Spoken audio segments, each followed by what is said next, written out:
Après mes 4 grossesses, je regardais mon ventre et je me disais que je devais m'y habituer, que ces inconforts liés à, je pensais à mes accouchements, c'était maintenant la vie, la norme.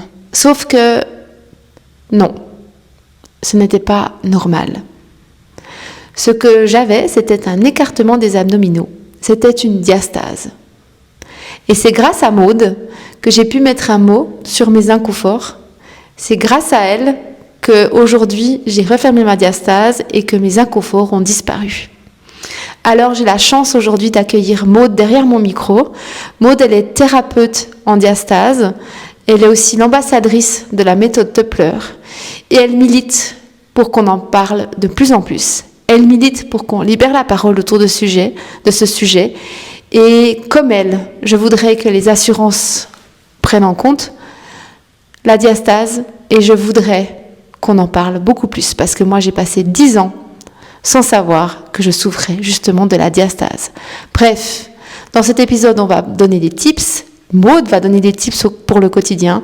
Elle va aussi te parler de son traitement et moi, je vais mettre des mots sur ce que j'ai vécu. Je vais te parler de la gaine. C'est un épisode à écouter. C'est un épisode nécessaire et je te remercie d'être là pour l'écouter. Bienvenue dans Zéro Filtre. Être une femme, c'est terriblement compliqué. Les hommes et les femmes devraient avoir les mêmes droits. Zéro Filtre, un podcast qui t'invite à explorer des sujets dits tabous en toute simplicité. Le jour où les femmes diront la vérité, les journées n'auront pas la même saveur. Dans chaque épisode, plongez dans des témoignages honnêtes, de la confiance en soi à la maternité. Tu as une vraie plateforme. Ce que tu dis a de l'importance. Je ne me suis jamais permis de souffler, ne serait-ce que 15 jours. Je ne veux plus tomber. Zéro Filtre, présenté par Isaline Ackerman. Votre capacité à changer tout ce qui est démarre ici. Bonjour Maude. Bonjour Isaline. Bienvenue dans ce nouvel épisode de Zéro Filtre. Merci. Merci d'être au studio. Écoute, la diastase, on s'est connus, Maude, parce que justement, j'en avais une qu'on a diagnostiquée en se voyant. J'ai eu 4 enfants et je ne me doutais pas du tout que c'était quelque chose que je pouvais avoir parce que je me trouvais assez sportive, etc. Donc, on va parler ensuite de pourquoi on développe une diastase et surtout, est-ce que c'est lié aux grossesses ou est-ce que non. Mais avant qu'on entre dans le vif du sujet et que tu me parles de toutes tes expertises et notamment tes casquettes, je pose une question signature à toutes mes invitées. C'est qui es-tu, Maude, en dehors de tes rôles et de tes casquettes? Très, très, très, très difficile comme question, mais je vais essayer. Je suis, quelqu'un extrêmement motivé. Quand j'ai une idée en tête, je vais aller jusqu'au bout. De par le métier que je fais actuellement, j'ai ce côté quand même extrêmement empathique et ce souci que les personnes qui sont avec moi, que ce soit professionnellement ou de manière privée, se sentent bien. Donc c'est aussi pour ça que le travail que je fais actuellement me correspond bien parce que j'aime ça. J'ai aussi quand même ce côté très sportif, une tête dure. Quand je me fixe un objectif, j'essaie d'aller jusqu'au bout. Donc, en général, aussi d'un point de vue professionnel, quand mes chères clientes viennent et qu'on se fixe un objectif ensemble parce que je suis avec elles, j'aime qu'elles aillent jusqu'au bout. Donc, je confirme ceci. Voilà. Donc, j'aime beaucoup ça. J'aime être à côté. J'aime soutenir. J'aime avancer. Et je vis par procuration. Chaque personne qui font ce programme avec moi, je le vis par procuration parce que j'apprécie voir l'évolution, tout le côté émotionnel. Autrement, qui je suis quelqu'un qui a une forte tendance à penser aux autres avant moi-même, et je crois que c'est très commun chez beaucoup d'autres personnes. Et autrement, que dire de plus C'est déjà pas mal. C'est déjà pas mal, on est d'accord. Oui. Alors, question plus facile, je pense, maintenant. C'est Et oui, je commence tout de suite, comme ça, après, tout le reste, ça va. Après, on est cool. Merci déjà pour ce partage. Qui étais-tu, justement, Maude, avant cet épisode? Je vais l'appeler diastase, parce que tu es thérapeute, on va en parler. Mais qui étais-tu avant? Alors, là, je peux mettre une casquette et un rôle. Oui, voilà. Ok. J'ai commencé ma carrière professionnelle en tant que danseuse. Donc, j'ai, depuis toute petite, été baignée dans le monde de la danse, notamment la danse contemporaine, alors classique, évidemment. Donc, vous pensez bien que le tronc, c'est un petit peu ma came depuis toujours. Rentrer le ventre, serrer les fesses, baisser les épaules, c'est un peu quelque chose que je fais depuis l'âge de 5-7 ans. Donc j'ai décidé après mes études en Suisse de partir à l'étranger pour faire un bachelor en danse parce qu'en Suisse c'est très peu reconnu ce genre de choses, donc je suis partie... T'étais toute jeune du coup. J'avais 18 ans, j'ai oui. passé ma matu et je suis partie tout de suite. Ouais. Et j'en ai fait donc ma carrière pendant quelques années. Évidemment, la carrière d'une danseuse ou de ce genre d'art est pas très longue, aussi déjà pour une question de santé, c'est pas toujours évident. Et une certaine lassitude aussi au bout d'un moment de me dire, on court quand même on va dire d'audition en audition, on vit dans les cartons, on voyage beaucoup. Donc j'ai pris l'initiative de rentrer à la maison et de recommencer des études. Donc j'ai étudié à l'école hôtelière de Lausanne. Parce que j'avais plus... Alors, de nouveau, on en revient à ce côté empathique entre gens qui me correspondait bien, ce côté très carré aussi qu'on a dans l'hôtellerie ou la restauration, notamment dans des palaces ou autres. Donc, je me retrouvais de nouveau bien dans cette espèce de rigueur qui fait aussi partie du monde de la danse. Mais ce qui m'intéressait surtout, c'était le côté gestion. Parce que je me disais, si dans un futur, j'aimerais créer une école de danse ou créer mon propre business, au moins, j'ai le côté quand même gestion que j'ai eu grâce à l'école hôtelière. Donc, tu as voulu acquérir des outils exactement. concrets. Que ça soit financier, marketing, économie ou autre. Donc, je me suis dit, comme ça rajoute un peu des cordes à mon arc. Oui. Ensuite, j'ai fait quand même travailler dans le domaine de tout ce qui était marketing ou autre, où je me suis rendu compte que d'être derrière un écran, ça m'allait pas du tout. Chasser le naturel, il revient en galop. Je me suis rendu compte que le sport me manquait énormément. Donc j'ai eu ma première fille, Morgane, et ensuite je me suis dit il faut que je fasse quelque chose. Il faut que je fasse quelque chose de mon corps. Je ne veux pas recommencer derrière un écran. J'avais une des questions, c'est qu'est-ce qui a été le déclic? Donc est-ce que tu me permets l'hypothèse que ça a été la maternité? Oui, complètement. Maternité, de se dire je veux plus ce corps-là, il faut que je change quelque chose. Et ce corps-là, c'est-à-dire le corps postpartum, et de plus vraiment se ressembler, de plus sentir son tronc aussi. Alors évidemment, avec l'envie de reprendre là-dedans, je me suis spécialisée dans le Pilates, qui était quand même un domaine dans lequel, quand on est danseuse, faisait partie vraiment de notre quotidien. Donc je me suis formée pour être enseignante de Pilates, et c'est là la première fois où j'ai entendu le mot diastase. Pendant ma formation, on a eu tout un week-end sur tout ce qui était postpartum et maternité. Et j'ai eu le mot diastase qui m'est arrivé alors que moi, j'avais déjà une fille qui avait 2-3 ans, on m'en avait jamais parlé. Donc c'est à ce moment-là que tu t'es dit que ce sujet n'était pas pris au sérieux, ou bien que tu n'avais jamais... Qu'est-ce que tu t'es dit à ce moment-là? Alors, je me suis dit, suite à la formation, on m'a dit la diastase peut être soignée les 2 mois postpartum. Ensuite, il faut vivre avec. Je suis restée là-dessus. Oh là là, mais quand on sait comment c'est vivre avec... Exactement, exactement. Je me suis spécialisée là-dedans, j'ai commencé à enseigner, donc de nouveau un équilibre qui venait au niveau sportif, au niveau de mon corps. J'ai eu mon 2e enfant, et pour la faire courte, le Covid est arrivé, et là, on a un peu tous et toutes commencé à faire un petit peu plus de sport. Mes copines me disant, Maud, j'en peux plus de ce vent, donne-moi des exercices de pilates. J'aurais dit, bon, écoutez, c'est trop tard, vous avez des grands enfants, la diastase, vous oubliez, vous devez vivre avec.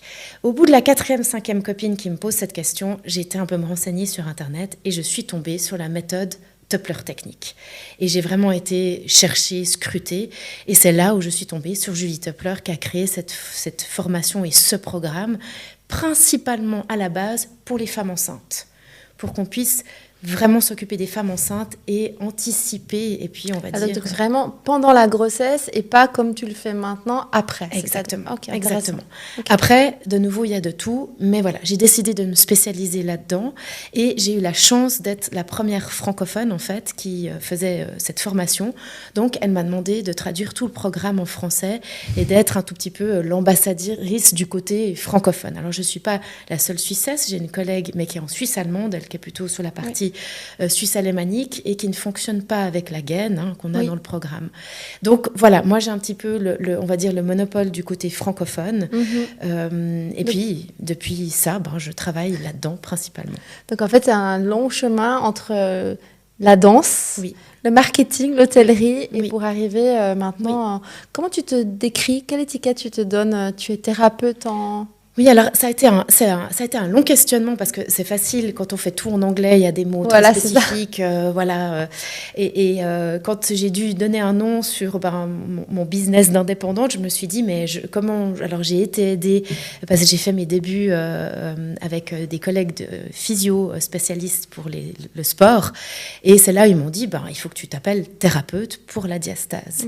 Après c'est assez compliqué parce que le mot diastase n'est pas vraiment reconnu, on a aussi le mot diastasis qui est le mot plus latin, donc c'est pas évident, ça interpelle les gens parce que le mot est peu utilisé évidemment. D'accord, c'est intéressant, j'ai quand même beaucoup entendu. Mais quand tu dis qu'il n'est pas reconnu, c'est-à-dire à quel niveau il n'est pas reconnu? Alors, dans un premier temps, pour les personnes qui ont expérimenté du postpartum, et là je parle dans un premier temps de cette première cible, qui sont les femmes qui ont eu des enfants. Oui. Postpartum, et je pense qu'on est assez d'accord là-dessus, on va vous parler du plancher pelvien. J'imagine tout à que toi, on t'a dit plancher pelvien, et pas toujours selon les types d'accouchements qu'on a eus. Des fois, les césariennes, le plancher pelvien, il passe un peu. Je confirme tes dires, tout à fait. Voilà. Sur 3 césariennes. Voilà. Donc, c'est pas toujours le cas, mais c'est dommage, en tout cas ce que beaucoup de clientes me relatent. On dit, non, moi, j'ai pas eu de rééducation du plancher pelvien. Donc, on parle beaucoup du plancher pelvien, mais on va peu parler, en fait, de cette sangle abdominale qui, quand même, a eu quelques dégâts. Et là, je parle d'une grossesse, on parle de grossesse assez rapprochée, on parle de grossesse gemellaire aussi. Là, ça peut vraiment avoir des considérations des conséquences assez dramatique parfois. Donc tu dis c'est pas reconnu à quel niveau? Au niveau médical? Alors, terme diastase? Oui, et puis après, je veux pas en faire une généralité, oui, mais même de ma propre expérience, sans dire ce que je faisais, en discutant avec mon gynécologue sans qu'il sache mon métier, je vois que c'est très flou. Voilà. On peut vous donner quelques séances chez la physiothérapie. La physiothérapie peut aider, mais pas toujours, parce que c'est vrai que c'est des exercices et c'est pas toujours évident en tant que maman de caser ces exercices de physiothérapie quand on te demande 20 minutes dans la journée pour les faire. Les gynécologues, souvent, ont tendance à dire « faites vos enfants, on en parle après », parce qu'évidemment, eux, ils ont le mot chirurgie en tête, donc on va pas faire une chirurgie entre chaque grossesse. Non, ça on en parlera après. Voilà, donc le côté médical, des fois au niveau de la gynécologie, de nouveau, c'est pas une généralité parce que j'ai des femmes gynécologues qui sont très alertes par rapport à ça, qui m'envoient elles-mêmes passablement de clientes aussi pour venir soigner la diastase. Mais en tout cas, pour ma part, je sais pas toi, mais ce mot n'a jamais été exprimé pendant mes grossesses. Ah non, jamais. Même après. Même pendant mon Absolument. postpartum, en fait. Tout à fait. Moment clé. Exactement. Où ça m'aurait permis de me poser la question sur mon centre et de refaire de la rééducation périnéale, même pour moi qui ai eu des césariennes. Oui. Tout à fait. Oui. Ouais, c'est très intéressant. Mais justement, avant qu'on continue, je pense qu'il est clair que là, il faut définir ce que c'est qu'une diastase. Alors, est-ce que tu peux me dire concrètement, c'est quoi une diastase? Et après, si tu veux enchaîner sur les symptômes. Oui. Alors, une diastase, si on va un tout petit peu plus de manière anatomique, on appelle diastasis rectae. Diastasis veut dire séparation. Et rectae, ça veut dire les grands droits. Alors, si on veut parler de manière un peu plus, on va dire, moins anatomique, les grands droits, c'est vos fameux plaques de chocolat, 6-pack. Séparation des grands droits, évidemment, quand on est enceinte, à moins d'un déni de grossesse, le ventre va prendre de la place, l'embryon doit aussi se développer. Donc, on a nos 6-packs qui vont évidemment s'écarter latéralement. Ça, c'est la diastase. Ça, c'est normal pendant la grossesse. C'est un normal. état de fait. Exactement. Je disais tout à l'heure qu'on peut commencer le programme pendant la grossesse pour limiter la casse. Mais une ouverture, il y aura de toute façon. Quand je dis limiter la casse, éviter de se retrouver avec 10 doigts postpartum. Peut-être qu'en faisant des petits exercices pendant les 9 mois de grossesse, on peut peut-être arriver à 3, 4 doigts postpartum. Et aussi, ça peut parfois éviter la césarienne. Parce qu'on apprend comment pousser correctement en engageant ses abdos, ses grands droits, tout en relâchant son plancher pelvien. Oui. Donc ça peut aussi aider. Alors je mets juste des grandes guillemets, parce que ça dépend pourquoi tu as eu une césarienne, si le bébé est coincé. Mais effectivement, pour pousser... Exactement. Ça me parle. Exactement, okay. Tout à fait. Okay. Donc ça, diastase il y a quand il y a grossesse, forcément. Forcément. Mais alors, comment on sait après qu'on en souffre? Comment on peut savoir? Moi, je suis chez moi, ça fait... tu vois, là, moi, ça faisait combien de temps je suis venue de voir? Ça faisait 10 ans que j'avais accouché. Puis Tom, c'était une césarienne, mais j'ai eu une voix basse entre deux. Moi j'ai eu mes symptômes, mais comment toi, tu pourrais dire aux femmes, ça y est, ça c'est des symptômes, peut-être ça m'alerte, peut-être je dois venir contrôler. Alors, c'est une bonne question parce que souvent, j'ai des femmes qui viennent chez moi en me décrivant je sens ça, elles cochent toutes les cases. Donc, je sais sans même les contrôler qu'il y a un petit souci au niveau de la sangle abdominale. Excuse-moi, je vais te couper. Juste dis-nous, toi, quand tu vois des femmes en maillot de bain, tu peux dire elle a une diastase. Malheureusement, je dois avouer, ça fait bientôt 6 ans que je fais ça. C'est très perturbant parce qu'à la piscine, je les repère. Il y a aussi une certaine posture, en fait, d'une femme. Et ça ne veut pas forcément dire en bon point. Hein. On peut avoir des femmes très fines, mais je repère tout de suite. Et c'est très perturbant parce que j'aurais envie d'aller leur taper sur l'épaule en disant si vous sentez certains symptômes, c'est normal, vous avez une petite diastase quand même qui se voit. Donc oui. Et donc là, tu donnes un signe, tu donnes un premier symptôme, la posture. La posture. On a quand même une aggravation quand même d'un dos cambré. Alors le dos cambré, ça, on a tous plus ou moins une cambrure de dos qui est morphologique, ça on peut pas y toucher, mais quand même on voit au fil aussi des photos qui sont faites pendant le programme que tout d'un coup on a une petite rétroversion du bassin qui est en train de se mettre, le dos commence à être moins cambré. Donc le dos, un des premiers symptômes. Donc mal de dos. Je parle principalement au niveau des lombaires. Oui. Donc quand tu as tes règles aussi, c'est possible ça, que ça soit lié? Ça peut être lié. Et de nouveau, comme tu disais tout à l'heure, quand on parlait de césarienne, on n'en fait pas une généralité. La diastase n'est pas tout. L'embonpoint, c'est pas à cause de la diastase, mais c'est des petites choses. Alors là, je parle pas au niveau sciatique, rien à voir. Là, je parle vraiment des douleurs au niveau des lombaires, quand on sent qu'on a envie d'arrondir son dos parce qu'on sent que ça nous tiraille. Pourquoi les lombaires sont touchés et peut-être un des symptômes de la diastase? Parce que notre sangle abdominale, qui est notre musculature profonde, commence dans les 5 dernières vertèbres de son dos.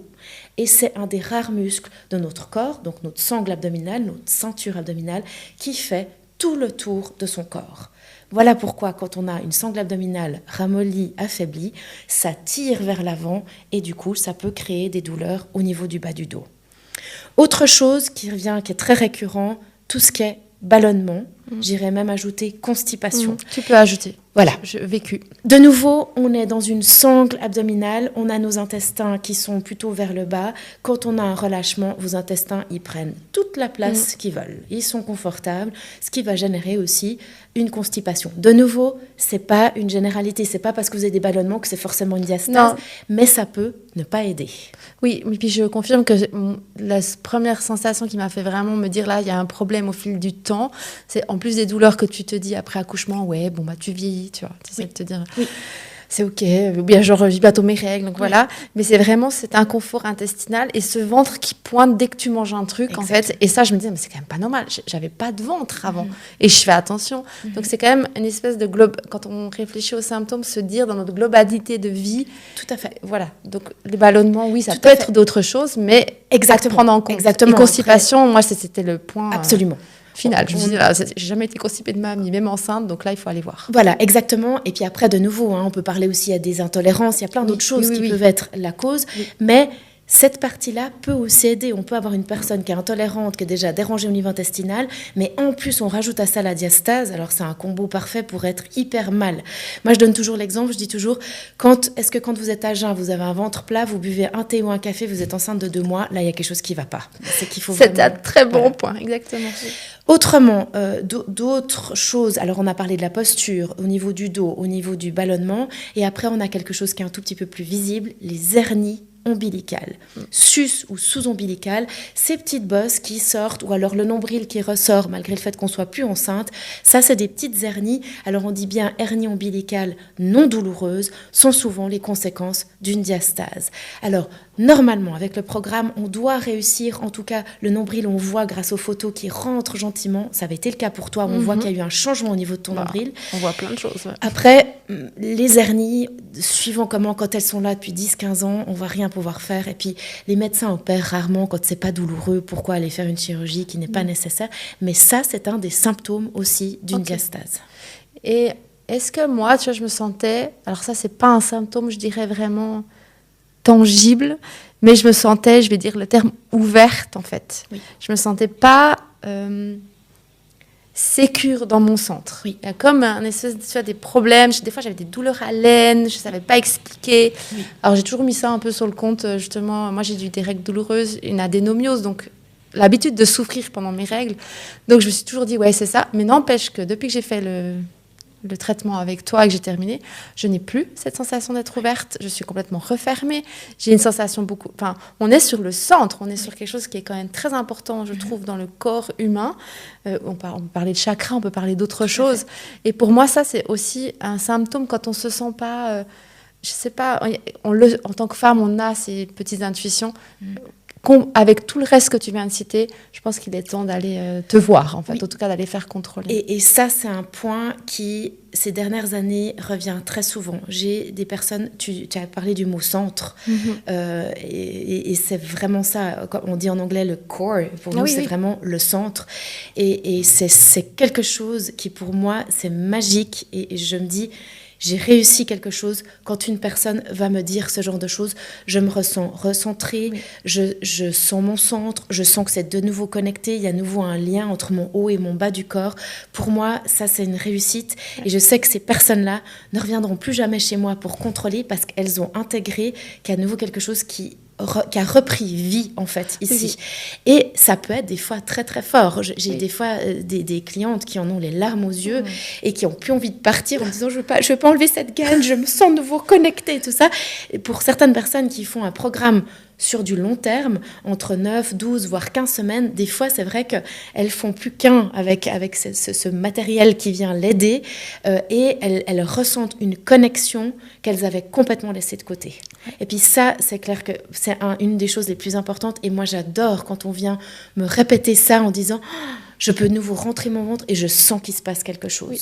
Avant, je le rentrais, mais parce qu'on me demandait de le rentrer pour XY sport qu'elle faisait, mais rien ne se passait. Et puis ça, pour moi, c'est que vous avez toutes compris ce qui se passait et ce qu'il fallait faire. Et c'est pour ça que je dis, ces personnes-là, elles ne reviennent plus jamais me revoir. Ouais. Parce que je sais qu'elles ont intégré ça maintenant dans leur quotidien et qu'elles arrivent à le faire, en fait, maintenant. Ça, on va en parler après, des petits gestes, si tu veux bien, qu'on peut faire dans le quotidien. Oui. Mais avant toute chose, on va quand même poser cette question essentielle. Est-ce que c'est toujours lié à une grossesse ? Non. Très bonne question.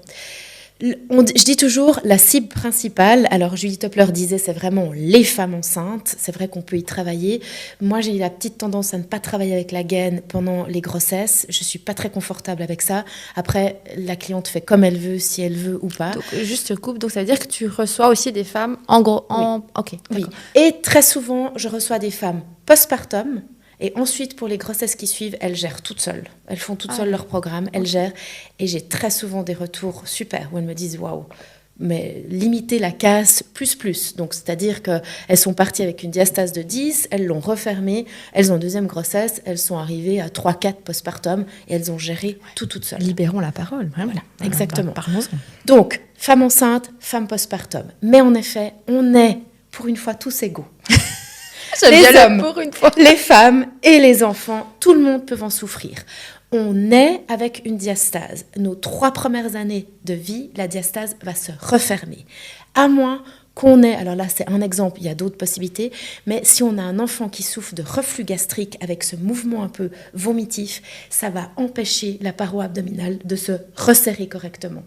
Donc, on peut avoir un cas de figure d'enfant qui, même à 5, 6, 7 ans, va avoir une petite diastase. Rien d'alarmant, on ne va pas lui faire porter une gaine. Il y a un petit côté de proprioception chez l'enfant qui va être un petit peu compliqué, mais c'est quelque chose qu'on peut travailler peut-être avant l'adolescence, qui peut être mis en place selon la gravité aussi de la diastase.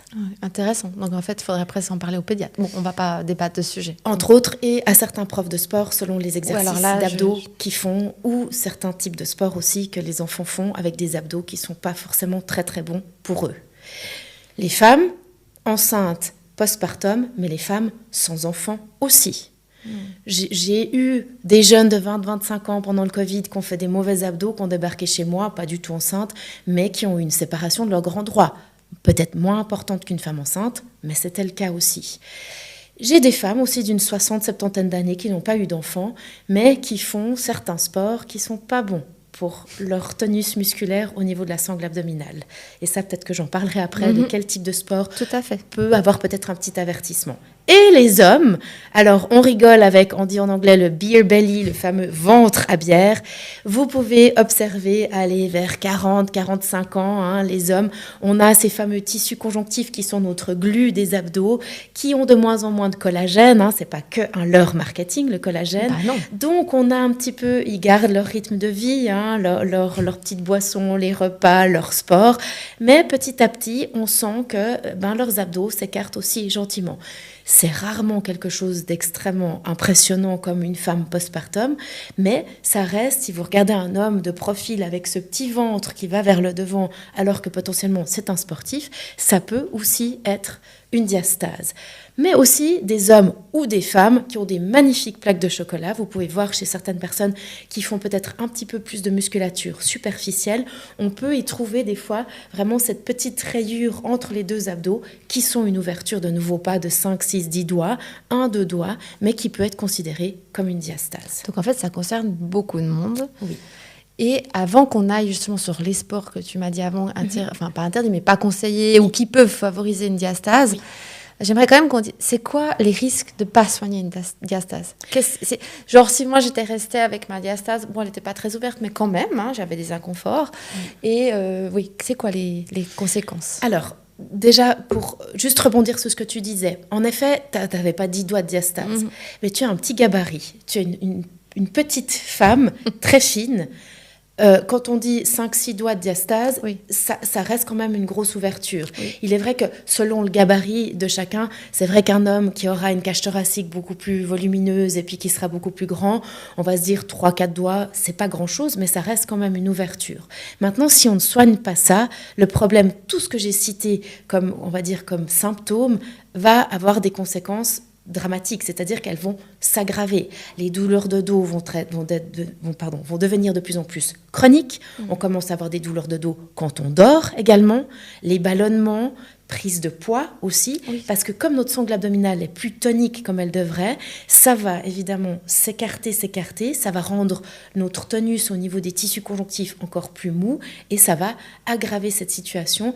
Alors moi, j'aime pas trop parler du côté esthétique, mais je sais que quand même certaines femmes, on reste quand même des femmes, et là je parle plus pour les femmes, de voir leur évolution au fil du programme, ça les aide. Donc au niveau esthétique, si vous laissez aller cette diastase et que vous continuez à faire des exercices, des abdos, aller faire du crossfit et autres, le problème c'est que vous n'allez pas améliorer votre cas, vous allez l'empirer parce que vous allez faire des exercices qui ne sont pas bons pour la diastase et qui vont aggraver cette situation-là et qui vont, au lieu de vous dire ma petite bedaine elle commence à rentrer, ça va l'élargir encore plus. Ouais. Autrement, les hernies, certaines hernies ombilicales, si on ne les soigne pas ou si on n'est pas un peu plus attentif, elles peuvent gentiment passer de non douloureuses à douloureuses. Et puis, je parle quand même de la posture. Si vous observez certaines personnes âgées qui sont toutes voûtées, des fois certaines qui sont presque à 90 degrés parce qu'il n'y a plus de tonus musculaire, ça aussi, c'est pas bon non plus. Vraiment, le bas de votre dos, il est impacté aussi par cette partie-là de notre corps.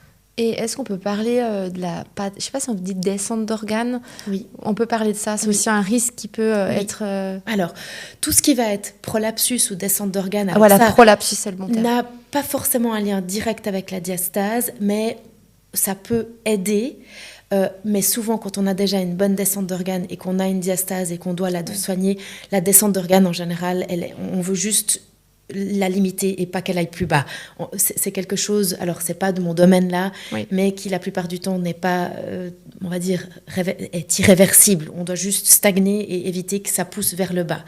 Tout ce qui va être moins dans l'extrême prolapsus ou descente d'organes, mais des fois des personnes viennent chez moi en disant oui, quand je cours, j'ai des fuites urinaires, alors je sais que mon plancher pelvien est aussi à prendre en considération, mais la diastase peut aussi provoquer ce genre de choses. Il ne faut pas oublier que surtout la diastase du bas, on va intégrer aussi le plancher pelvien. Donc moi j'aime bien aussi les personnes qui viennent on va dire le postpartum, qui font leur petite séance du plancher pelvien et en plus la Toppler technique, c'est un combo gagnant, c'est très bien.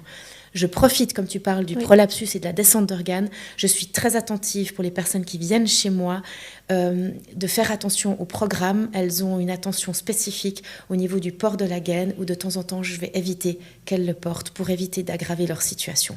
Donc ça, on est attentive. Ça prend un petit peu plus de temps parce qu'on n'a pas cette béquille-là. Mais ça, je suis attentive à ce genre de choses pour vraiment pas aggraver leur situation.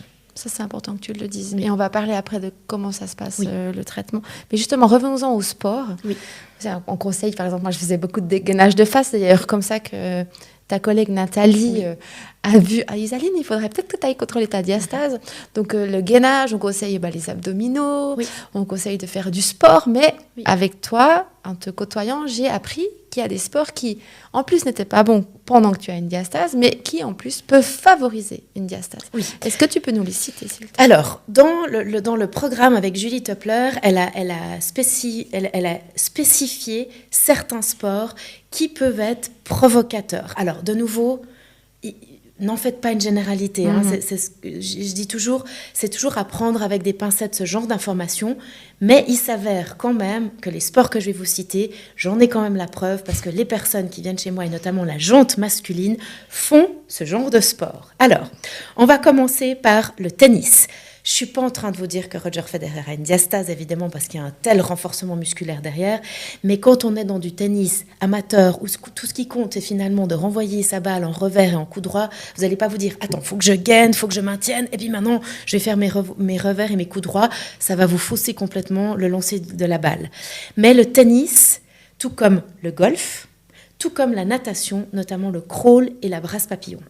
Ce sont des mouvements qui vont générer des mouvements un peu de diagonale, donc que ce soit le revers, le coup droit, le swing du golf, le crawl ou la nage papillon, ça va être double peine. Non seulement ça va vous ouvrir votre diastase latéralement, mais en plus, on va venir chercher aussi au niveau des obliques, donc sur la diagonale. Après, je ne vais pas vous dire, alors je reste très flexible, je ne suis pas en train de dire n'en faites plus jamais, c'est très mauvais, au même titre que la course, comme un bon nombre de gynécologues ou sages-femmes vont dire arrêtez la course. C'est aussi l'avantage de nouveau d'avoir commencé dans un cabinet de physiothérapeutes spécialisé pour les sportifs d'élite et notamment aussi la course, d'avoir eu des bonnes discussions avec eux.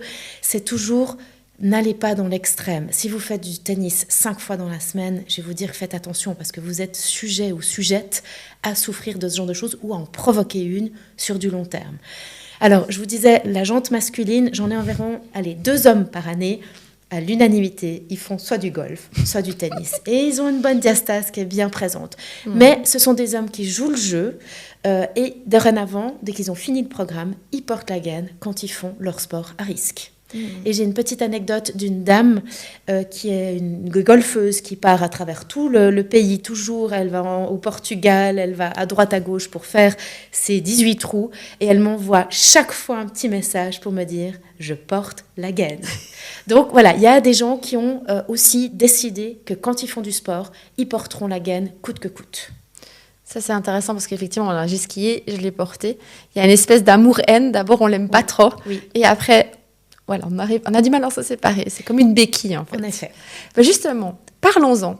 Qu'est-ce qu'on peut faire concrètement, maintenant qu'on sait, on a fait le diagnostic. D'ailleurs, tu vas nous parler comment on fait le diagnostic aussi. Oui. Mais comment on peut justement, concrètement, traiter sa diastase? Est-ce qu'il y a plusieurs pistes ou c'est qu'il n'y en a qu'une? Qu'est-ce que tu conseilles? Alors, très souvent, dans le domaine médical, on va vous parler de chirurgie. Souvent, alors... À juste titre, souvent on a tendance à dire faites vos enfants, on parle après de votre diastase si c'est un sujet important pour vous. On va aller sur la chirurgie. Je ne suis pas spécialiste là-dedans, mais il y a en tout cas 2 types de chirurgie pour laquelle on va vous suggérer selon la gravité de la diastase. On est sur une abdominoplastie ou alors sur un filet. Le filet est peut-être un petit peu moins invasif qu'une abdominoplastie où on va venir simplement mettre un filet autour de vos abdos pour les remettre ensemble. J'ai eu 2 cas de personnes qui ont eu un filet, chez qui ça s'est réouvert et qui ont quand même fini chez moi après à venir faire les exercices pour refermer ce qui s'était réouvert. Oui, parce que dans ce que je peux constater dans mes baskets, je ne sais pas dans les tiennes, mais c'est vrai que si on met un filet autour des abdos mais que je continue à vivre sans avoir la conscience de ce qui est dangereux pour moi, donc je fais des crunchs. Ouais, tu sais, des crunchs bien. Tout à fait. D'ailleurs, n'écartez pas les bras. C'est vrai. Bref, et puis que je continue à faire tout ça sans avoir pris conscience de mon tronc, et bien forcément, il y a un risque clair que ça va se casser. C'est mécanique pour moi. C'est tout à fait ce qui se passe. Cool, mes abdos sont resserrés, je peux aller faire du sport, sauf qu'on ne donne pas de séance chez un physiothérapeute pour éduquer, rééduquer, apprendre à utiliser son transverse correctement. Et le cas de ces 2 personnes, ça a été ça. Elles ont été en mode fitness à fond et paf, elles se sont dit ça s'est réouvert. Et c'était très intéressant de voir les photos avant-après chirurgie et avant-après avec la topper technique, de voir comme en fait elles se sont complètement affinées et remusclées correctement. Donc voilà. Donc il y a la chirurgie. Et après, on a la manière un peu plus soft qui est très peu connue. Alors, qui est connue aux États-Unis, il faut quand même aussi c'est pas quelque chose qui est né comme ça. C'est connu depuis plus de 25 ans maintenant. C'est Julie Toppler, qui était une ancienne infirmière sage-femme, ras-le-bol de soigner que des planchers pelviens. Elle s'est dit, ce ventre, il faut qu'on fasse quelque chose. Elle a été en étroite collaboration avec des physiothérapeutes et scientifiques pour essayer de faire un programme qui va être un peu plus efficace que juste des abdos pour resserrer cette sangle abdominale. Donc, il y a cette méthode-là où on va plus travailler sur de la contraction musculaire. Et en effet, on évite de passer par une case chirurgie. Après, on reste très ouverte par rapport à ça, et notamment Julie Toppler, qui est évidemment haïe des chirurgiens aux États-Unis parce qu'ils se sont dit, mon Dieu, elle nous prend notre job. Mais elle est toujours très ouverte au fait qu'on n'a pas toujours toute la solution. Des fois, on peut soigner sa diastase un petit bout, et puis qu'à un moment donné, et je pense surtout à des grossesses gemellaires notamment, ou des grosses grossesses pour un petit gabarit, où on a eu beaucoup de vergetures, on a eu beaucoup de dégâts au niveau de la sangle abdominale, et des fois, on arrive à avancer avec la topper technique, mais il nous restera toujours 1-2 petits doigts parce que les tissus conjonctifs ont été endommagés. Et il faut qu'on reste quand même honnête. Nous, en tant qu'être humain, on peut travailler sur notre musculature, mais on peut rien faire sur nos os, rien faire sur nos ligaments, rien faire sur nos tissus conjonctifs. Donc des fois, il y a certaines personnes qui avancent un petit bout de chemin avec moi. On va jusqu'à ce qu'on peut aller. Et après, on va dire, physiquement parlant, esthétiquement parlant, ça leur plaît encore pas tout à fait. Et là, elles passent par la chirurgie. Et les chirurgiens aiment bien qu'on soit déjà allé traiter on va dire, la diastase, pour qu'après, il y ait un petit peu moins de travail au niveau chirurgical. Et on va dire que la convalescence, elle va aussi être nettement plus agréable. Et je sais que ces personnes-là, post-chirurgie, elles sauront comment utiliser leurs abdos. C'est ce que je disais avant, vu qu'elles ont travaillé avec toi en amont. Tout à fait. Elles ont travaillé avec leur centre. Exactement. Est-ce qu'il y a un moment où c'est trop tard, on ne peut pas venir te voir? Non, alors c'est le motto de Julie Toppler, il n'est jamais trop tard pour soigner une diastase, et je confirme. J'ai eu il y a 2 ans, à peu près 2 ans, toute une clique de soixantenaires, j'ai adoré. Elles se sont toutes passées le mot. C'était la plupart des copines, mais c'était génial. Elles pensaient désespérées. Ça fait 30 ans qu'elles ont accouché. Elles se sont dit non, ça ne marchera pas. Hyper sportive, en se disant mais j'ai toujours ce ventre, ça ne change pas. Ce petit ventre exactement. Qui te complexe. Exactement. Puis on met surtout, c'est la ménopause. Ça fait 30 ans que j'ai accouché, etc., etc. Et c'était génial parce que j'ai concrètement vu que oui, on peut soigner la diastase à n'importe quel moment de sa vie. Bon, ça c'est un Vraiment. beau message. Oui. Et puis du coup, voilà, venons-en à comment ça marche, cette gaine, concrètement. Oui. Et l'ayant eu, alors je vous le dis les filles, au début on ne la fait pas. La première fois je suis rentrée, je suis là, ah d'accord, je vais me taper ça pendant 8 semaines. Elle est rigide, j'avais déjà envie de l'acheter. Et en fait, au bout de quoi je dirais 3 jours, 4 jours, en plus moi j'avais mes règles, donc elle m'a plutôt aidée en l'occurrence. Eh bien, ça devient notre meilleure amie. Oui. Alors, j'ai beaucoup aimé. Alors déjà, je te remercie parce que comme je dis toujours à certaines clientes qui viennent poser des questions, je leur dis toujours, est-ce que vous avez été spoilée par Isaline? Est-ce que vous savez qu'il y a une gaine? Donc, tu m'as permis un peu de désamorcer parce que les personnes qui ne sont pas au courant, quand je sors la gaine, elles me regardent avec des yeux ronds en disant, oh non, c'est quoi ce truc? Ouais, bah, ça, donc, merci certaines personnes qui ont suivi ton petit parcours. Au moins, elles ont été spoilées. J'arrive pas avec une grosse surprise. On dit, oui, on a entendu. Et j'ai beaucoup aimé les échanges qu'on a eus au début où tu me disais, non, mais ça va être ma copine. Il y avait une espèce d'auto-persuasion de ta part, comme beaucoup de personnes. La jeter, je te rassure, tout le monde a envie de la jeter au bout de 4-5 jours le soir en disant ras-le-bol, j'en peux plus. Alors, en effet, il y a 4 étapes à respecter pendant le programme pour que, en fait, il n'y a pas photo, pour que ça fonctionne. Moi, je fais toujours un parallèle avec un programme pour une personne qui veut courir un marathon, un programme pour une personne qui est en train de faire un régime avec une diététicienne. On a un programme bien précis et on a un objectif à atteindre. Vous arrêtez pendant 2 semaines, votre objectif, il va prendre plus de temps ou il va être modifié. Et puis ça, pour moi, c'est très important qu'on comprenne. Et comme j'explique toujours, j'adorerais avoir une baguette magique, dire « mets ta gaine, tout va bien se passer, c'est génial ». Non, vous allez devoir bosser pendant ce programme. Ah, j'ai envie de dire, c'est comme pour tout, c'est pas magique. Exactement. Première étape, on en a parlé, la gaine. Je précise bien qu'on porte une gaine et c'est pas un corset. On va en revenir à cette descente d'organes. Les corsets, vous ressemblez comme un X, comme les Kardashians, maintenant on peut dire Bridgerton aussi. Ouais. Tous ces corsets-là sont pas bons parce qu'ils vont pousser vos organes vers le bas. Gaine, gainage. Elle est juste là pour maintenir. Son objectif principal est de placer vos abdos dans la bonne position.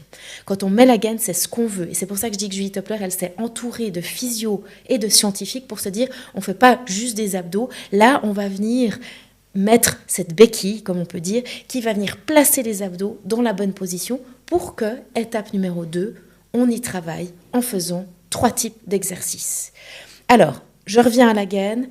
On va dire, le but précis est de placer les abdos dans la bonne position. Et moi, j'aime bien ajouter le côté proprioceptif. Je pense que tu l'as vécu avec une gaine. Tu ne peux pas tenir comme ça. Tu es obligé de te tenir droite. Et qu'est-ce qui se passe quand tu te tiens droite? Tu gaines. Ah oui. Et puis c'est là que tu prends conscience. Toutes les fois, tu te têtes mal. Exact. Tu dis, ah voilà. Exactement. Ouais.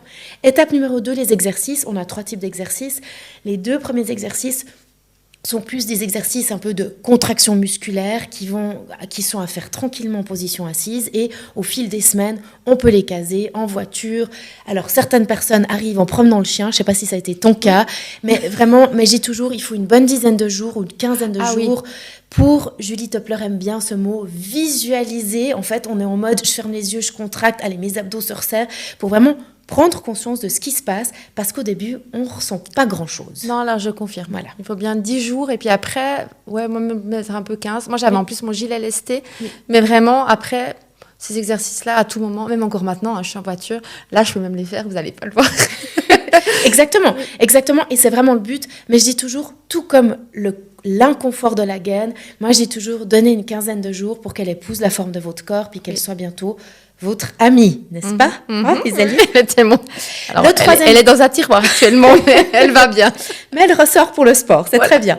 Le troisième exercice sera un exercice d'abdos pour vous montrer, parce que oui, on critique ces crunchs, ils sont très controversés. En effet, physiologiquement parlant, ils ne sont pas bons à faire.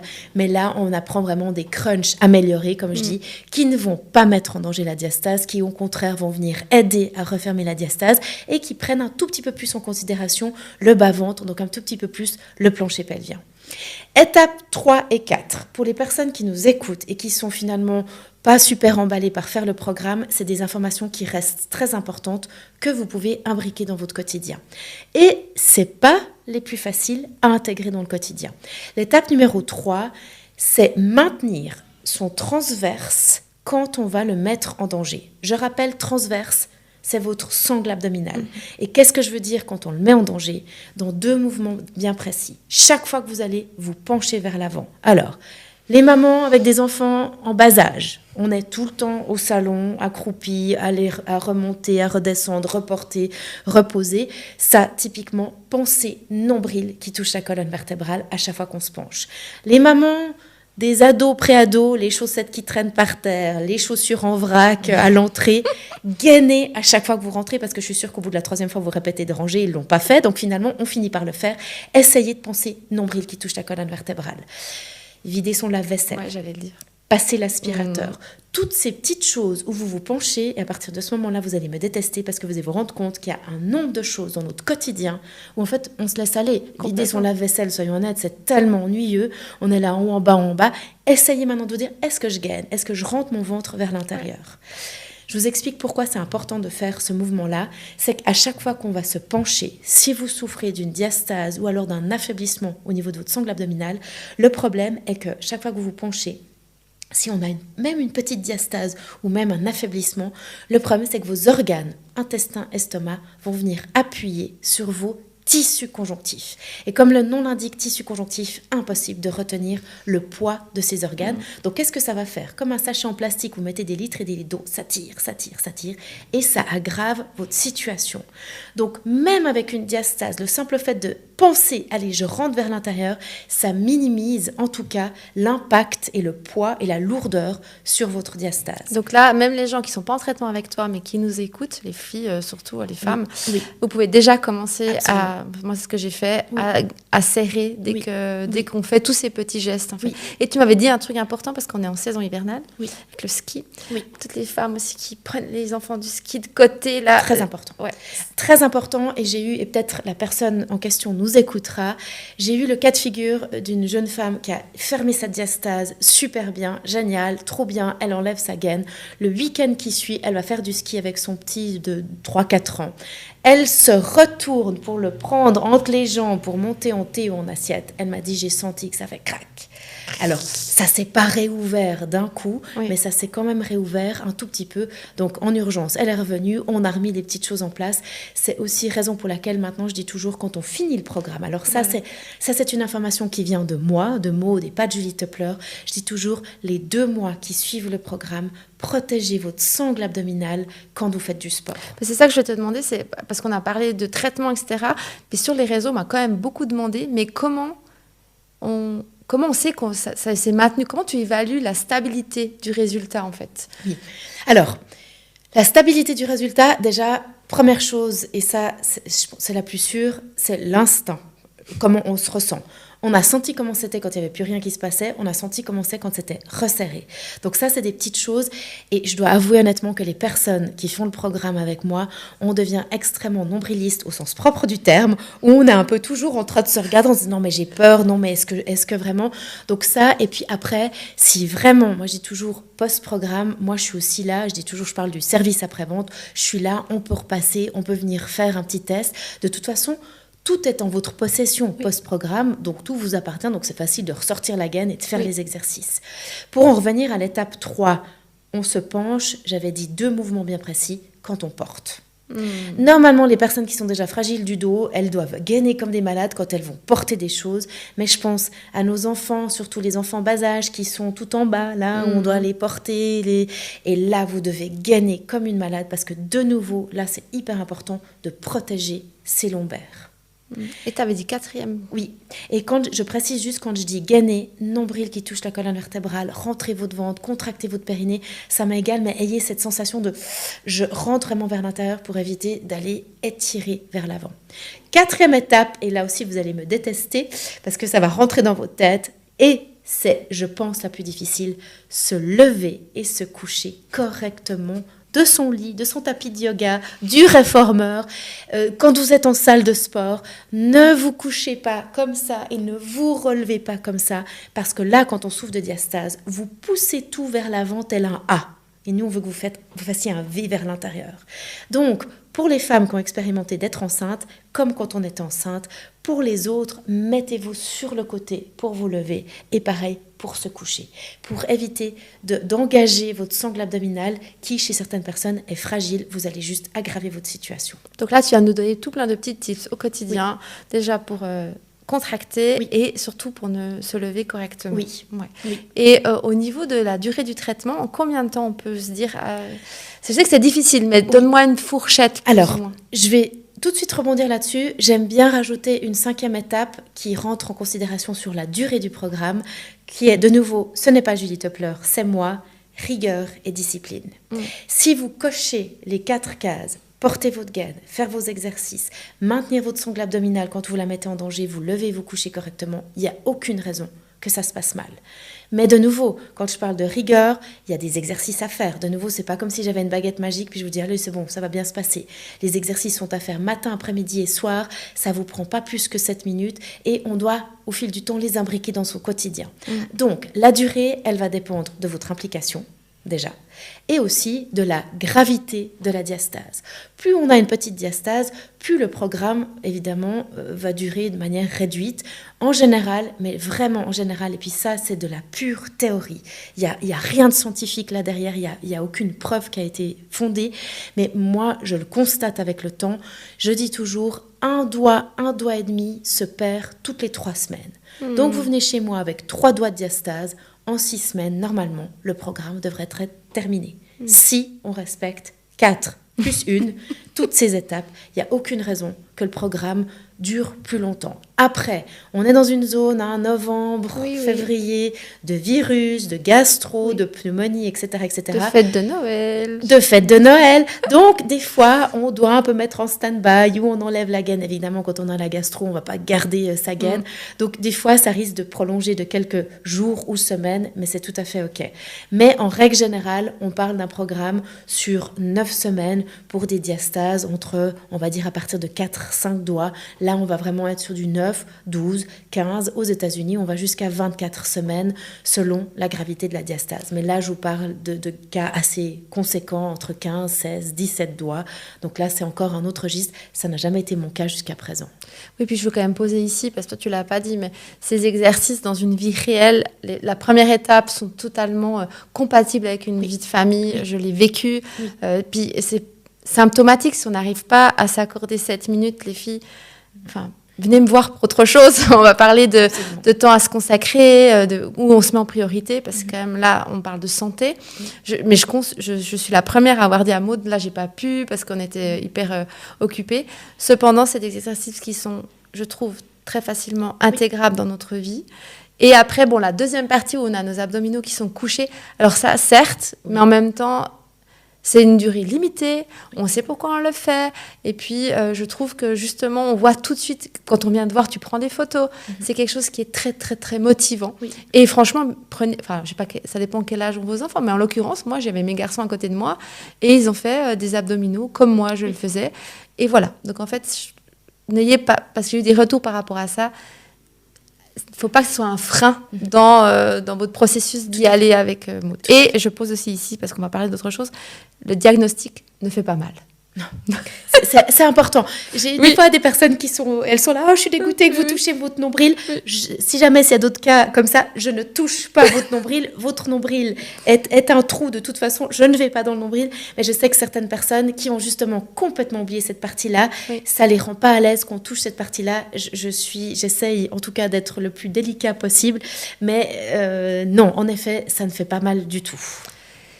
Mais justement, quand une femme vient te voir chez toi,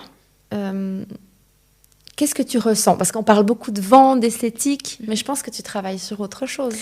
Alors, l'esthétique, c'est bien que tu en parles, parce qu'il est vrai que au début, beaucoup de personnes venaient pour le côté esthétique. J'ai eu des personnes qui sont rentrées chez moi en disant « Bonjour, je veux des plaques de chocolat ». J'ai dit « Bonjour, allez dans un fitness à côté ».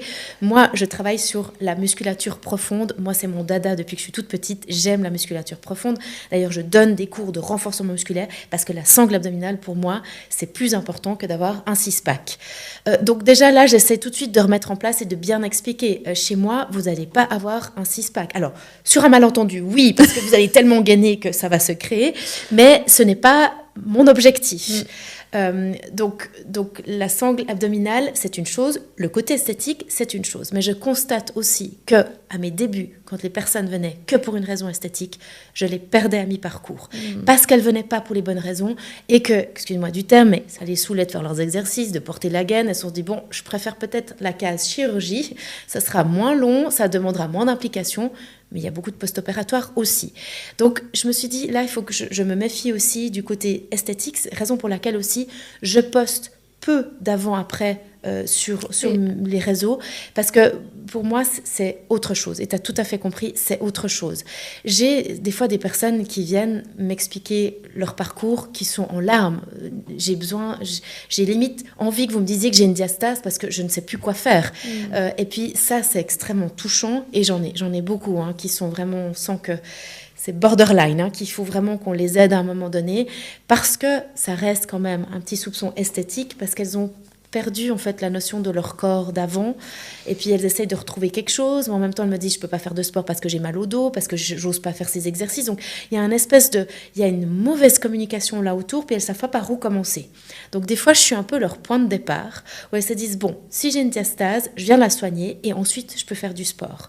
Mais c'est ce côté plus d'équilibre et de bien-être, parce que je suis convaincue que de faire du sport fait aussi partie d'un certain équilibre mental, encore plus pour une maman. Et puis, il y a vraiment des fois cette chose de « j'ai tout essayé, je ne trouve rien ». trouvez-moi une solution et j'espère que c'est vous la solution. Oui. Donc des fois, quand il n'y a pas de diastase, je dois avouer que je marche un peu sur des œufs en disant, je suis désolée, il n'y a pas. Alors il y en a, ça les soulage, puis d'autres qui disent, oh mince, alors c'est quoi?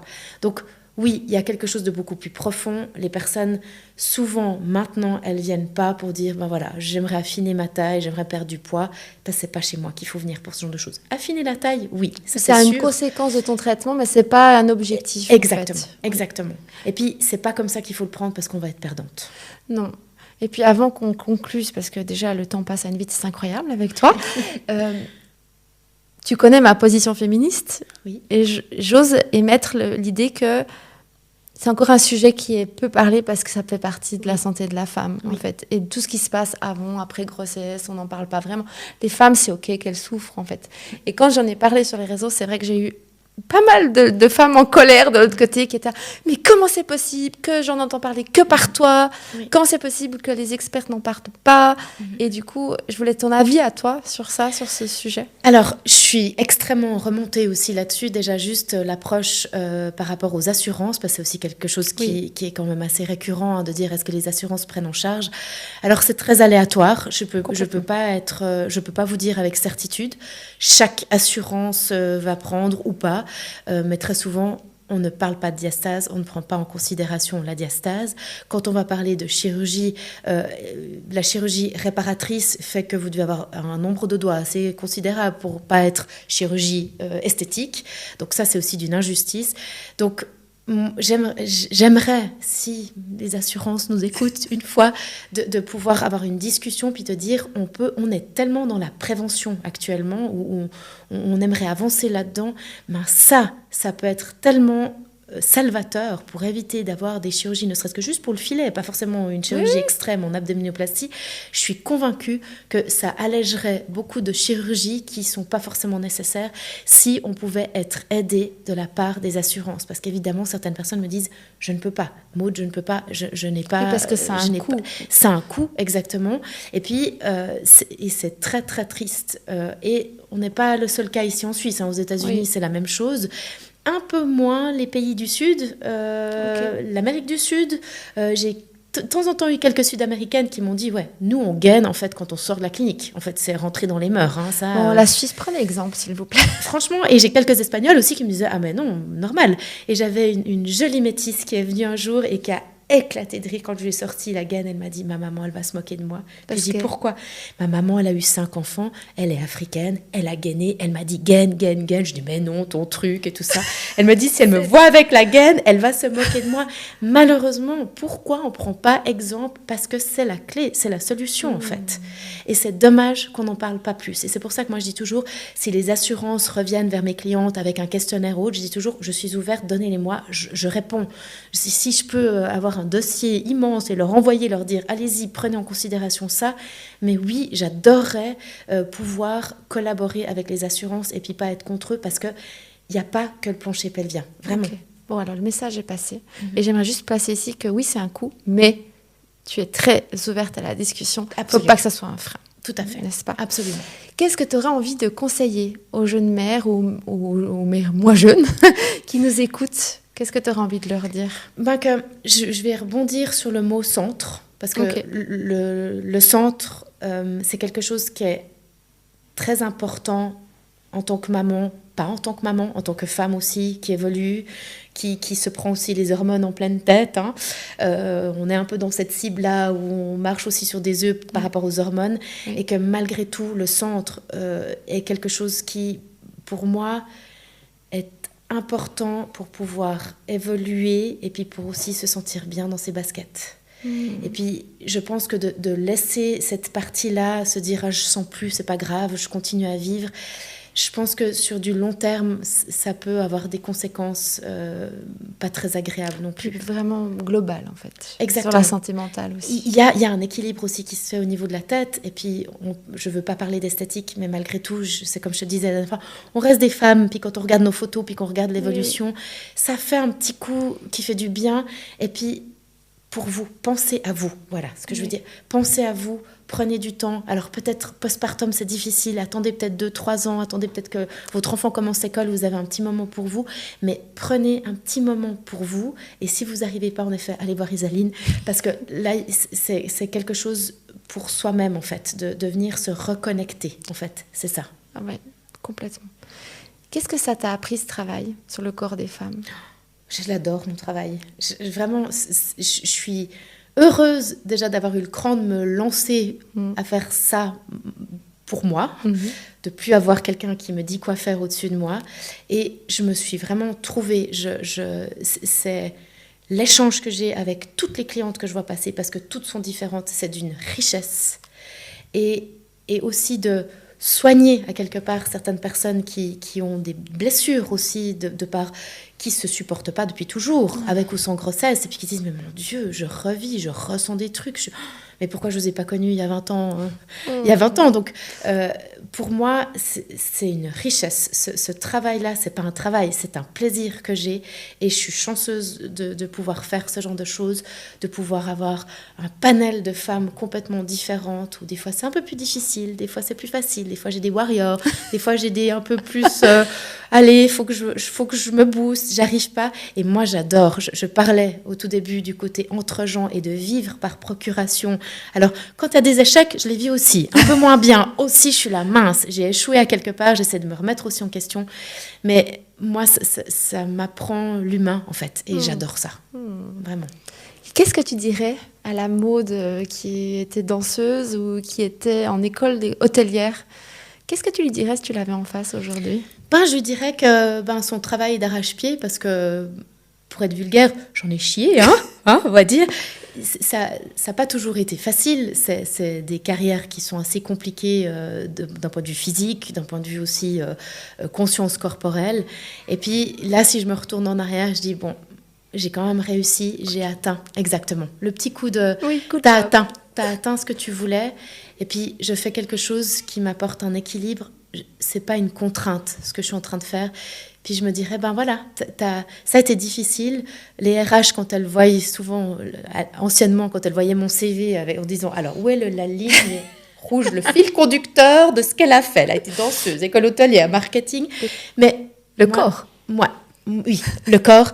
Et moi, je sais pourquoi je suis passée par ces étapes-là.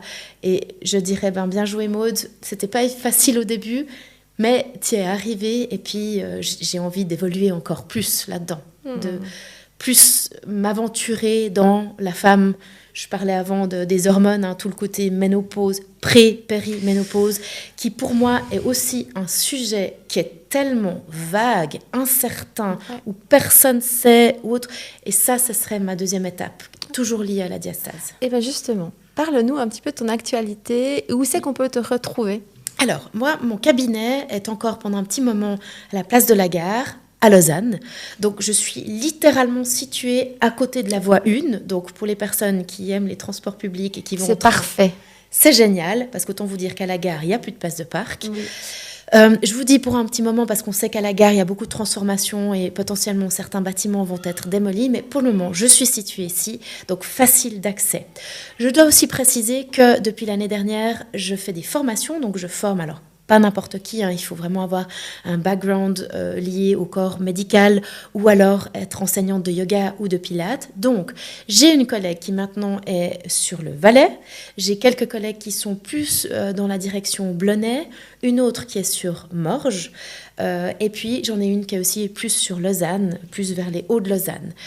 Donc ça, c'est déjà très chouette parce que j'ai des petites graines qui sont par-ci, par-là. Alors, c'est pas forcément leur travail principal, mais elles ajoutent une plus-value à leur travail actuel. Donc ça, c'est vraiment très bien. Donc, j'ai mis en place aussi ces formations. J'ai voulu être rodée pendant 4-5 ans dans mon travail pour pouvoir aussi répondre. Je ne me sentais pas légitime de tout de suite commencer. Julie Toppler, elle m'a dit, fais tout de suite la formation. J'ai dit non, j'aimerais avoir un peu de bouteille, avoir des expériences, des bonnes, des moins bonnes, avoir aussi des retours de certaines clientes, parce que des fois, on a des cas un peu plus difficiles. Donc, c'est pour ça que je voulais être un peu suffisamment à l'aise pour pouvoir partager ce savoir. Alors, Julie Toppler est toujours là pour m'épauler. On a toujours des moments aussi de partage avec elle. Donc, la prochaine formation aura lieu en septembre, qui est une formation en ligne, donc il n'y a pas besoin de se déplacer ou autre. Alors, le premier rendez-vous, j'aime bien qu'on se rencontre toutes, mais autrement, tout se fait en ligne, les examens se font en ligne aussi, qui durent 8 semaines. Principalement, je chercherai peut-être des petites graines sur Fribourg. On parlait avant le Jura. Oui. Je parle aussi Neuchâtel, Jura-Neuchâtel. On est sur la Chaux-de-Fonds. J'ai quand même pas mal de chaux-de-fonnières qui viennent, qui me disent ça un peu loin. Et Genève aussi. Et évidemment, comme je suis ambassadrice francophone, si des Françaises ou des Belges nous écoutent, elles sont évidemment les bienvenues aussi, parce qu'il n'y a actuellement rien en France ni en Belgique. Et ça, ce serait aussi bien de pouvoir évoluer. C'est un petit peu la suite que j'aimerais aussi gentiment rendre attentive les personnes de ce côté-là, parce que je suis sûre qu'il y a des choses à faire. Donc en fait, on te retrouve au cabinet pour les diagnostics, ou alors en formation si vous êtes intéressé Exactement. à faire ce que tu fais en fait. Exactement. Et j'aime bien toujours, parce que moi, ça a toujours été ma priorité de faire aussi du sport. Et c'est un petit peu mon fil conducteur que quand on a fini la diastase, pour les personnes qui ont la possibilité et qui habitent dans les alentours, de pouvoir continuer à faire du sport avec moi, comme ça au moins elles savent que c'est du bon sport et que je ne vais pas mettre en danger tout le travail qui a été fait en amont. Je donne aussi des cours, on appelle ça des cours de barre. Alors, c'est le mot sexy que les Américains ont donné, ça veut tout et rien dire, c'est en hommage à la barre de la danseuse, qu'on n'a pas forcément besoin tout le temps. C'est clairement du renforcement musculaire qui donne un petit peu de yoga, un peu de pilates et puis un peu de danse. On est vraiment sur du renforcement musculaire où je ne vais pas faire que des abdos, je travaille vraiment à 360 degrés. Et puis ça, des fois, des personnes qui sont dans les alentours, elles aiment bien continuer le programme, la Topper Technique, quand elles ont terminé, de continuer à faire du sport avec moi. Comme ça, elles savent qu'on va faire du bon sport. Puis t'es sécure. Je suis sécure. Et ça, le studio, je suis au Aswell Studio qui est à Lutry. Donc c'est vrai que j'ai pas mal des fois de personnes qui continuent, ou l'inverse, des clientes qui prennent les cours, qui viennent faire la Topper Technique parce qu'on remarque qu'il y a quelque chose qui ne va pas au niveau de la sangle abdominale. C'est comme ça que moi j'ai été alertée. Bon, on va terminer, mais avant, qu'est-ce que tu aimerais que les gens qui nous écoutent, on va dire les gens parce que potentiellement il y aura des hommes, doivent retenir? Qu'est-ce que tu aimerais qu'ils retiennent de cet épisode? 3 choses peut-être? Alors, je vais en revenir de notre centre. C'est quelque chose qui va quand même être, on va dire, important. Ça va permettre un équilibre, je pense, et puis une certaine fluidité entre la tête et le corps.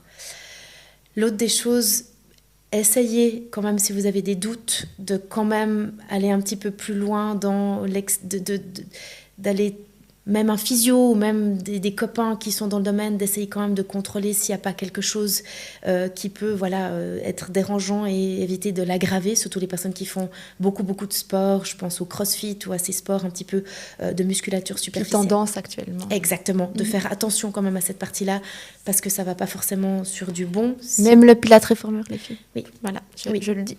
Oui. Alors Judith Toppler nous a fait un bon topo du Pilates. J'adore le Pilates, j'adore le réformeur, mais en effet, il y a des exercices qui peuvent être dangereux. Et puis, la dernière chose que je vais ajouter, c'est que si suite à ce podcast, vous avez des questions ou autres, je suis tout à fait ouverte à répondre. Pour moi, c'est extrêmement important que les personnes qui soient intéressées puissent poser toutes les questions, qu'elles soient vraiment prêtes si elles veulent faire le programme, qu'elles aient une valise remplie d'informations et qu'elles soient en mode warrior quand elles commencent le programme, et puis pas au milieu du programme en disant Maud, tu m'avais pas dit, j'étais pas au courant, c'est difficile. J'ai tendance à dramatiser le programme, comme ça je sais que la personne qui est en face de moi, elle sait à quoi s'en tenir et elle y va. Je fais de nouveau le parallèle entre un marathonien ou une personne qui est en phase de régime, c'est pas facile. C'est de nouveau, il n'y a pas de baguette magique. Tu sais, il y a les 10-15 premiers jours, ta gaine, c'était amour-haine, c'est très bien dit. C'est pas un truc, ok, je viens, je vais fermer, tout va bien. Ça demande un tout petit peu de rigueur, de discipline, de force et de mental aussi. C'était de très bons outils pour le après, de toute manière. Oui, et pour tout. Oui, pour tout. Bon, Maud, est-ce que tu vas ajouter quelque chose ou tu trouves que... J'ai assez parlé. Non, mais il n'y en a peut-être pas abordé tout, donc si tu as... Non, c'est parfait. C'est bon? Oui. En tout cas, merci. Moi, j'ai adoré. Tu m'as merci encore, à toi. Donné des informations que je n'avais pas, notamment sur ton parcours. Donc, si on veut te retrouver, on sait, je mettrai tous les liens en description. Merci. Et puis, je te dis à la prochaine fois. Et moi, je tiens aussi quand même à te remercier pour ta confiance. Énorme. Je te remercie aussi pour toutes les petites graines que tu as plantées aux autres personnes qui m'ont contactée grâce à toi, comme tu as filmé ton aventure et que tu as parlé de manière complètement ouverte de ce que tu traversais. Je t'en suis extrêmement reconnaissante parce que ça a permis à certaines personnes de prendre juste la décision qu'il fallait. Donc merci, et merci de me donner aussi cette chance de pouvoir parler de quelque chose qui est malheureusement encore très peu connu. Avec Merci grand beaucoup aussi pour plaisir, ça. Maude. Avec grand plaisir. On sait, c'était un win-win. Oui. Bon, merci beaucoup. Merci à toi.